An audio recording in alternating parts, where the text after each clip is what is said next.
Vamos seguir naquela lógica lá de conhecer o adversário, né? Afinal, a gente vai falar muito aqui da provável escalação do Cruzeiro, mas vamos falar um pouquinho desse Bahia e que vem pro duelo contra o Cruzeiro. Inclusive tem um materialzinho aí, né, Pedrão? Tem um material aqui do Bahia. Brilha, Pedro Torres. Bahia que começou bem aí o Campeonato Brasileiro, teve uma oscilação nas últimas semanas, e aí temos algumas imagens de como joga esse time do Bahia. Pedrinho. É isso, ô Caramujo. Assim, o Rogério Ceni carrega nos seus trabalhos uma ideia de ser um treinador que produz muito jogo tendo a posse da bola, né? Ele gosta muito de ter a posse da bola. E aqui a gente já começa com uma formação do Bahia, digamos assim, no momento ali da construção, que é essa saída de três, o Caio Alexandre, que está entre os defensores ali, e o Juba jogando por dentro, né? O Juba, que é lateral esquerdo, joga por dentro ao lado de um dos volantes. E até, se a gente já puder ver no próximo lance no jogo contra o Fluminense, o Juba permanece ali com os volantes, ao lado do Caio Alexandre, e agora é o Gilberto quem está fazendo essa saída junto do zagueiro. Então segurou o lateral direito, o lateral esquerdo está por dentro, a gente vê jogadores ali dando amplitude, o Everton Ribeiro é o cara que está próximo do juiz ali, então o meia vai ficar sempre procurando esse espaço às costas de uma segunda linha de pressão do adversário, e é um Bahia que tenta construir esse jogo de uma maneira de pé em pé até chegar no campo do adversário. Em outras oportunidades a gente vai poder ver esse posicionamento do Jean Lucas por fora. Ele é quem está embaixo aqui no jogo contra o Santos. O Juba segue ali por dentro ao lado de um dos volantes. Então faz um 3-3, né? Os três que estão começando e os três que estão por aqui. E o Rogério Ceni, ele trabalha muito nessa ideia de três jogadores, de triangulação, e é um ponto que conta muito nesse Bahia quando ele consegue chegar no campo do adversário. Tem até um lance contra o Santos, que é essa formação de triângulos ali pelo lado, né? O Arthur Jorge também, em algum momento, já chegou a fazer isso aqui no Cruzeiro, e é justamente para ter esse jogo de troca de posição o tempo inteiro. Então, se essa bola vai para o jogador que está por dentro, o que está ali mais avançado, às vezes ele recua um pouco e o outro ataca o espaço, e a gente vai poder observar isso na sequência, porque o Bahia ele tem essa estratégia para gerar situações de cruzamento. Aqui é no lance de um dos gols contra a equipe do Vitória, e você vê que tem os três jogadores ali, mas essa bola ela voltou um pouquinho para trás, né? E o Bahia marcou a maioria dos seus gols de cruzamentos. Seja essa bola infiltrada para dentro da área e um cruzamento para trás, ou um cruzamento direto. Então você vê que a bola foi tocada, já tem três jogadores ali, dois já estão dentro da área e tem mais um já se projetando para atacar a área. Então é um time muito forte com esse jogo pelos lados do campo, principalmente acionando ali os jogadores de beirada, né? O Christian Oliveira, o próprio Eric Pulga, colocando eles em situação de 1 contra 1 para depois tentar gerar o cruzamento. Aí já para a gente falar do Bahia defensivamente, não precisa de se assustar se a gente vê o Bahia nesse 4-5-1.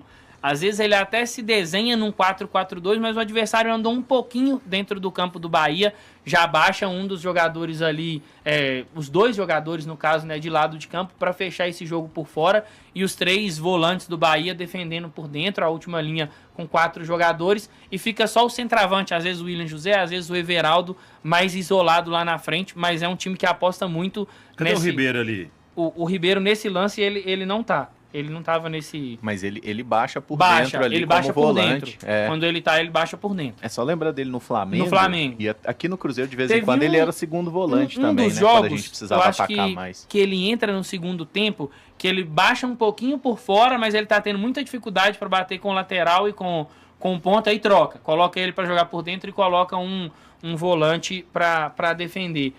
Se o Gabriel já puder trocar, um ponto que é muito interessante nesse time do Bahia, acho que o Cruzeiro vai poder observar isso, é que quando o Bahia tenta pressionar um pouco mais alto, ele coloca os dois jogadores de fora, aqui, Eric Pulga e Christian Oliveira, para pressionarem os zagueiros, e o centroavante baixa para defender e marcar o primeiro volante. Então ele serve ali para cercar e impedir a entrada da bola no primeiro volante. Porque o centroavante tem menos capacidade de pressão, sim, né? Sim, mas ele é um cara mais alto. Talvez ele pode tirar um passe cavado, ele pode fechar um pouco mais esses espaços. E geralmente tem uma liberdade para o volante do lado que o adversário está construindo sair um pouquinho mais e se desgarrar para pressionar. Inclusive é o que aparece na imagem no jogo contra o Palmeiras. Aí você tem os dois volantes, os dois atacantes ali na linha para os dois zagueiros. O Everaldo estava nesse jogo, ele marca o Andreas Pereira. Marcando o juiz. Marcando o juiz. E aqui embaixo a gente tem o Jean Lucas, porque o Palmeiras vai direcionar essa construção para o lado de cá. Então, o volante do lado que a bola foi direcionada da construção do adversário, ele tem liberdade para poder se movimentar. É um ponto que você pode explorar, porque às vezes demora um pouquinho para o volante chegar ali, então seu lateral recebe e já consegue acionar nesse espaço as costas de quem está marcando. E aí já na sequência ainda é o jogo contra o Palmeiras, mas é o principal problema desse time do Bahia. Quando o adversário consegue entrar no campo do Bahia, é a dificuldade da defesa de marcar esse desmarque curto, né, da galera ali para a profundidade. Esse lance é o lance do gol do Arias. O Flaco, ele ataca a área, cruza para trás e o Arias chega para finalizar. Então é uma defesa que tem uma certa dificuldade de lidar com isso. Só um ponto aí, porque nesse lance a gente vê o espaço ali entre zagueiro e lateral. Sim. E naquele que você mostrou do 4-5-1, tem um espaço gigantesco entre zagueiro e lateral. É um outro problema também, porque não é uma marcação puramente individual, mas que o Rogério Ceni dá muita liberdade, às vezes, para dobras, entendeu? Então, saem dois jogadores para pressionar o Arias, como foi contra o Palmeiras, tiveram alguns momentos, e vice-versa. No jogo contra o Fluminense, que é a próxima imagem, o gol do John Kennedy sai assim também, né? O Fluminense vem construindo essa bola, vem tocando por dentro, e aí vem um passe cavado, meio bola levantada, para o John Kennedy atacar a área e romper ali nas costas da defesa e poder marcar o gol. Pra gente já entrar nos finalmente... Só volta essa aí, Gabriel, porque parece que é o Everton Ribeiro que tá na jogada ali, Samuca. Sim, ó. Ali, ó. Ali, os dois zagueiros saíram no atacante, olha lá. E tá aqui atrás. O Everton Ribeiro tá ali recompondo como zagueiro e o cara vai atacar as costas dele ali. O Everton Ribeiro tá aqui. O Everton Ribeiro tá aqui, ó. Isso, aqui embaixo. Mais embaixo, é o Caio na Alexandre, linha do né? juiz. É o Caio Alexandre. O 7 lá é o Caio Alexandre. O Everton Ribeiro é o 10. O Everton Ribeiro é o... Aí se a gente já entrar na questão da bola parada, que é um ponto também que o Bahia tem dificuldade na defensiva, mas na ofensiva chama a atenção, que o Bahia tenta criar vários duelos individuais dentro da área, né? Então você vê que tá cada um com um. E mesmo quando a cobrança é direta, é assim, mas o ponto principal é que o Bahia cria esse tipo de duelo e às vezes bate uma cobrança rápida e curta. Por quê?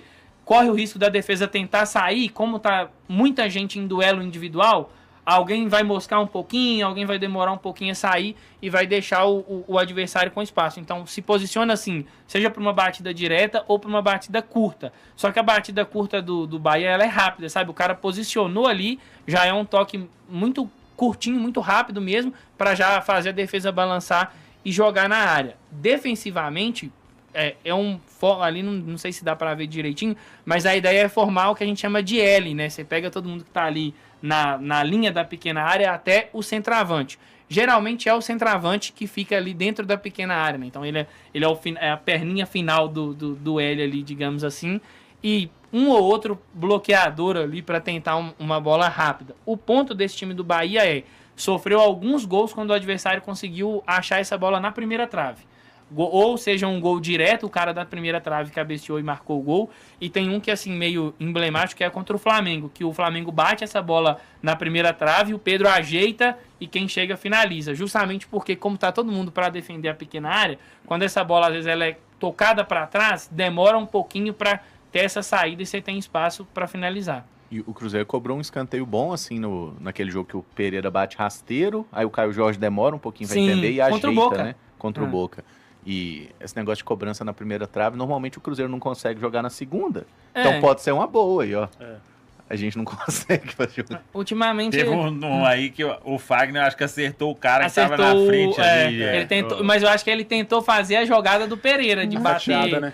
A fatiada, só que ele não conseguiu acertar o cara. Pelo amor de Deus, para com essa cobrança. Achei que ele tentou tabelar com o cara. Aqui, mas o Samuca e o Caramujo, eu tava vendo, separando os lances dos escanteios do Bahia, e até falei dessa questão da dificuldade deles de defenderem a bola na primeira trave, e aí eu até fiquei pensando, eu levo bola parada todo jogo lá para nosso, como joga o adversário, mas com um certo desânimo.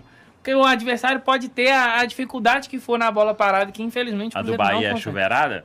A bola cruzada deles, rasteira e às vezes curta para pegar, ou então quando é alta é no segundo pau. Quando é direta, é na segunda trave. É que o Cruzeiro dá a impressão que ele tenta fazer aquele que deu certo ano passado algumas vezes, que é achar o Fabrício Bruno lá pra ele escorar mas pra meio da área, né? nem esse o Cruzeiro tem acertado. É, tem não. Então, porque aí bate viajando o goleiro. Minha. Gostou desse vídeo, né? Eu sei que você gostou, então deixa o like aqui, se inscreve na Samuca TV e segue acompanhando, hein, os cortes, as lives que são 11 da manhã e 19 horas, beleza? Tamo junto, como diz o patrão, vamos que vamos!